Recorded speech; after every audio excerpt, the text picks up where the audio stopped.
How to make friends, Lionel, Cheong.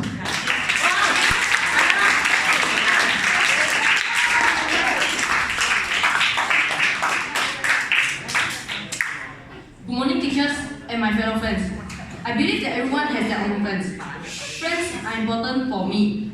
They are like part of my family. Today, I'm going to talk about my 3 best friends in my life. They are Lapwai, Chunwai, and Joel. They are my classmates. They always play computer games with me and talk to me. They are not so good in studies, but they are very good at speaking and cracking jokes. It is good to have friends like them. We usually gather and hang out, and I think it is a good thing as we can know more about our friends. So, always cherish your friendship. Relationships with friends are very fragile. Sometimes, when you are shy or have a fight, it may or may not take some time to mend the relationship and get back together. If you only have 1 friend or 2 friends, the point is you have friends that can always be there for you.